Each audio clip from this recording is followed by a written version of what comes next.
Assalamualaikum warahmatullahi wabarakatuh. Bagaimana kabarnya anak-anak sekalian? Mudah-mudahan dalam keadaan sehat ya.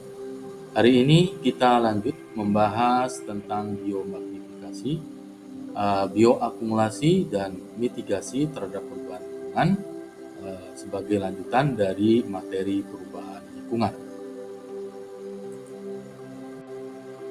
Anak-anak sekalian, kita mulai dengan definisi dari biomagnifikasi, yaitu adalah masuknya zat kimia dari lingkungan melalui rantai makanan yang pada akhirnya tingkat konsentrasi zat kimia di dalam organisme tersebut sangat tinggi. Contohnya, penumpukan merkuri pada ikan tuna. Biomagnifikasi mengacu pada peningkatan konsentrasi bahan kimia beracun dari tingkat trofik yang lebih rendah ke yang lebih tinggi pada suatu rantai makanan. Tingkat trofi sendiri adalah posisi makhluk hidup dalam rantai makanan. Rantai makanan tersusun dari tingkat tropik rendah ke tingkat tropik tinggi. Nah, tingkat tropik dalam rantai makanan adalah produsen, konsumen 1, konsumen 2, dan konsumen puncak. Nah, dalam rantai makanan ini terjadilah peristiwa biomagnifikasi. Kemudian, kalau kita melihat dari bagaimana mekanisme biomagnifikasi itu terjadi, biasanya diawali dengan biokonsentrasi, yaitu banyaknya konsentrasi polutan yang ada di lingkungan sekitar yang akan diserap oleh suatu organisme. Kemudian barulah terjadi proses biomagnifikasi, di mana terjadi akumulasi secara bertahap daripada zat-zat kimia beracun yang terdapat dalam suatu organisme hidup yang melalui suatu rantai makanan, mulai dari produsen, kemudian konsumen 1, sampai ke konsumen puncak. Dan dalam peristiwa biomagnifikasi tersebut juga terjadi yang namanya proses bioakumulasi, yaitu proses di mana organisme itu menumpuk bahan kimianya di dalam tubuh, sehingga konsentrasinya itu lebih tinggi dibandingkan dengan konsentrasi zat kimia yang ada di lingkungan. Hal ini terjadi karena memang tubuh organisme tersebut tidak mampu mengeluarkan bahan kimia yang beracun tadi, diakibatkan karena fungsi ginjal atau memang bahan kimia tersebut tidak larut dalam air, akan tetapi larut dalam lemak. Baiklah, anak-anak sekalian, kalau kita melihat gambar di samping sebelah kiri ya, terlihat di perairan tersebut terjadi bahan polutan yang mengakibatkan ikan-ikan menjadi mati. Sebetulnya apa yang menyebabkan terjadinya biomagnifikasi? Biomagnifikasi ini disebabkan oleh berbagai kegiatan manusia ya, seperti penambangan logam dan mineral yang melepaskan berbagai logam berat dan bahan kimia berbahaya ke lingkungan, atau zat beracun yang masuk ke lingkungan yang dikonsumsi oleh makhluk hidup dan ditransfer ke makhluk hidup yang lain yang memangsanya. Kemudian apa sih sebetulnya dampak yang terjadi diakibatkan karena biomagnifikasi tersebut? Dampaknya adalah bahwa zat beracun dalam biomagnifikasi itu dapat menyebabkan berbagai masalah-masalah kesehatan. Makhluk hidup yang mengalami biomagnifikasi kerap kali menunjukkan perubahan perilaku, kesulitan reproduksi, hingga mutasi genetik yang mengakibatkan cacat lahir pada keturunannya. Bahkan tidak jarang, sering sekali terjadi kematian. Bahkan tidak hanya gangguan kesehatan ya, biomagnifikasi dapat menyebabkan kematian pada makhluk hidup, di mana makhluk seperti manusia. Manusia yang mengkonsumsi hewan dengan zat beracun dalam tubuhnya juga dapat mengalami gangguan kesehatan hingga kematian. Kalau kita lihat, sebetulnya polutan-polutan apa saja yang menyebabkan terjadinya proses biomagnifikasi? Polutan yang sering mengalami biomagnifikasi adalah logam-logam berat ya, seperti merkuri, kadmium, pestisida, DDT, dan lain sebagainya. Gitu ya. Seperti di dalamnya juga ada yang disebut dengan kromium ya, krom. Nah, oleh karena itu sebetulnya apa saja atau bagaimana cara kita bisa menanggulangi dampak dari biomagnifikasi tersebut? Salah satunya adalah bisa dengan cara mengurangi emisi zat kimia berbahaya ke lingkungan, gitu ya. kemudian mengganti bahan kimia yang berbahaya, atau membatasi penggunaan zat kimia berbahaya, serta pemulihan habitat yang tercemar, sehingga habitat tersebut dapat kembali lagi ke habitat yang asli. Baik, kita kembali lagi ke gambar. Anak-anak sekalian, kalau kita lihat gambar di sebelah kiri, itu terjadi biomagnifikasi di mana B3 atau bahan beracun dan berbahaya itu mencemari di perairan laut. Nah, kalau kita lihat ya, biota laut yang terkontaminasi B3 itu sebetulnya mengalami berbagai masalah ya, seperti gangguan fisiologi dan gangguan reproduksi, sehingga mengakibatkan biota lautnya menjadi lemah dan berujung pada kematian. Dampak paparan kontaminan pada tubuh biota lain seperti gangguan reproduksi, yang berdampak pada kemandulan atau keturunan atau cacat janin, itu menurunkan produktivitas perairan yang berujung pada penurunan hasil tangkap.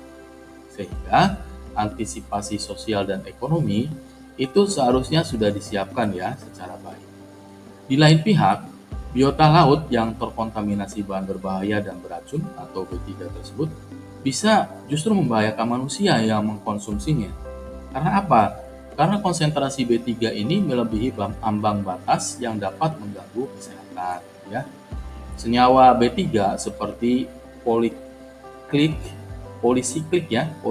aromatic hydrocarbon atau PAH ini sebetulnya bersifat karsinogenik ya, atau mencetuskan kanker gitu kan ya, atau teratogenik ya, mengakibatkan cacat bawaan pada embrio, atau mutagenik ya, mengakibatkan mutasi DNA, atau genotoksik ya, mengakibatkan kerusakan DNA, mampu merusak bahkan mematikan sel-sel sitotoksik pada organ vital, serta imunosupresif ya, yaitu gejala yang dapat menekan sistem kekebalan tubuh. Nah, ini sangat berbahaya sekali bagi kehidupan manusia. Baiklah anak-anak sekalian, kalau kita lihat ya, ada beberapa contoh biomagnifikasi yang terjadi seperti halnya di Teluk Minamata. Teluk Minamata itu adalah sebuah teluk yang terdapat di Pulau Minamata di Jepang. Studi kasus biomagnifikasi yang terkenal adalah kasus pencemaran merkuri ya. Merkuri itu adalah logam berat di Teluk Minamata di Jepang. Kasus ini terjadi pada tahun 1950-an hingga tahun 1960-an dan merupakan salah satu kasus pencemaran lingkungan terburuk di dalam sejarah. Oleh karena itu Jepang kemudian berambisi untuk bisa lepas ya dari hal seperti ini. Pencemaran merkuri di Teluk Minamata disebabkan oleh pembuangan limbah pabrik kimia yaitu yang bernama Chiso Corporation ke teluk. Nah, limbah pabrik tersebut mengandung merkuri dalam jumlah besar yang kemudian terakumulasi di dalam jaringan ikan dan makanan laut lainnya.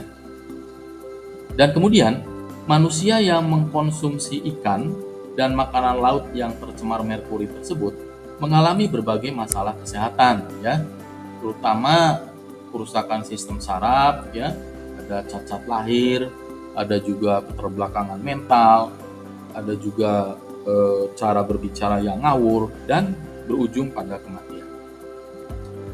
Kasus Minamata ini telah menjadi pelajaran penting bagi dunia tentang bahaya pencemaran lingkungan. Dan kasus ini juga telah mendorong perubahan kebijakan lingkungan di banyak negara, termasuk Jepang. Nah, saat ini Jepang memiliki peraturan yang ketat untuk membatasi pembuangan limbah beracun ke lingkungan.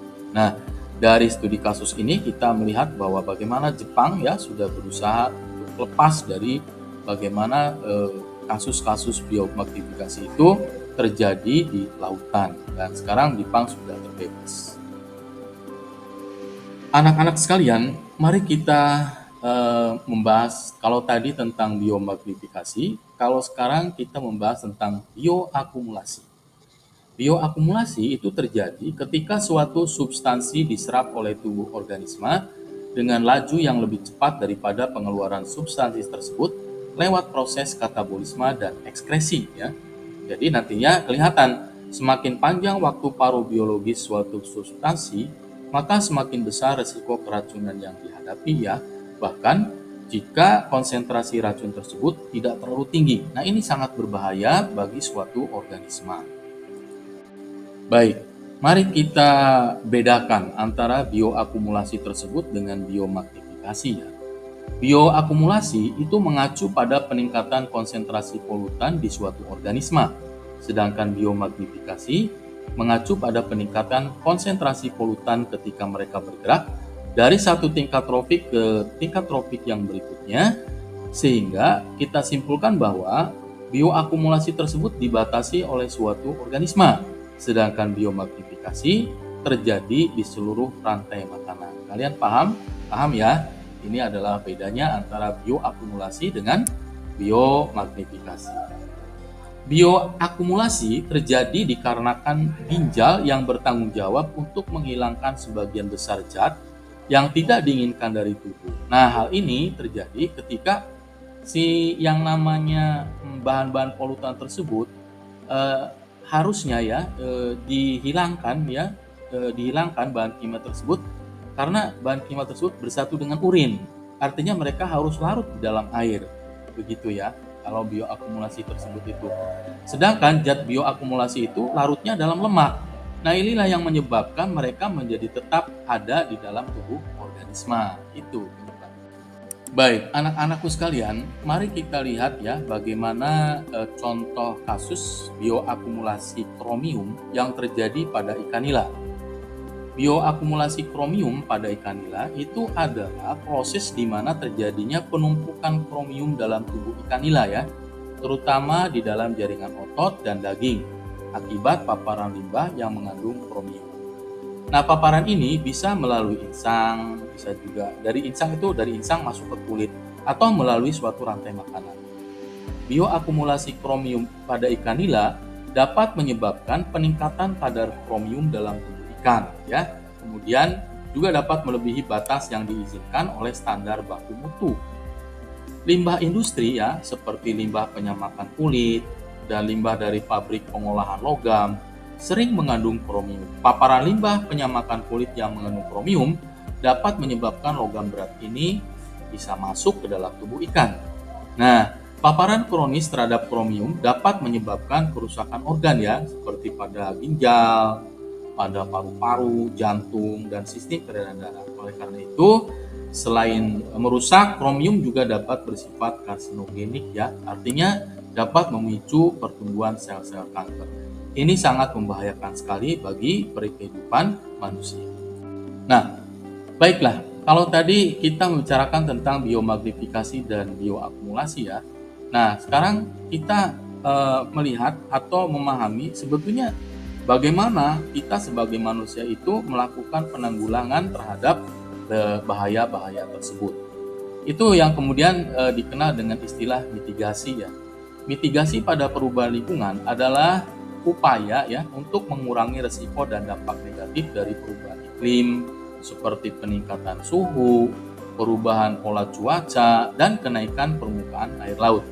Nah, berikut beberapa contoh upaya mitigasi ya yang terjadi pada perubahan lingkungan. Yang pertama sepertinya adalah terjadinya pengurangan atau mengurangi emisi gas dari rumah kaca ya. Biasanya dapat dilakukan dengan menggunakan orang-orang ya lebih banyak menggunakan transportasi publik. Jadi bukan transportasi pribadi begitu ya. Atau bisa juga menggunakan sepeda atau berjalan kaki. Nah, ini adalah contoh-contoh yang bisa mengurangi ya.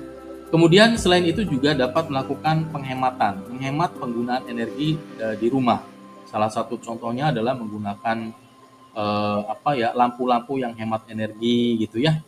Kemudian dapat mengurangi penggunaan sampah-sampah plastik di lingkungan rumah atau juga mengurangi penggunaan bahan bakar fosil. Nah, hal ini juga sudah terjadi ya, di mana ada sumber-sumber alternatif baru yang bisa menggunakan atau bisa menggantikan bahan bakar fosil.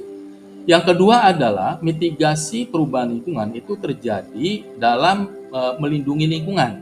Salah satu contohnya adalah menanam pohon gitu kan, ada menanam 1 juta pohon, ada penghijauan, ada reboisasi gitu ya. Ada juga upaya-upaya melindungi hutan dan lahan-lahan basah gitu ya, ada istilah konservasi gitu ya. Kemudian ada juga orang itu melakukan pengelolaan sampah dan limbah. Nah, ini berkaitan dengan bagaimana upaya-upaya kita ya sebagai manusia subjek daripada lingkungan tersebut bisa mengolah sampah. Bahkan ada 7R ya, ada recycle, ada reduce, ada reuse, ada replan, ada refill gitu ya.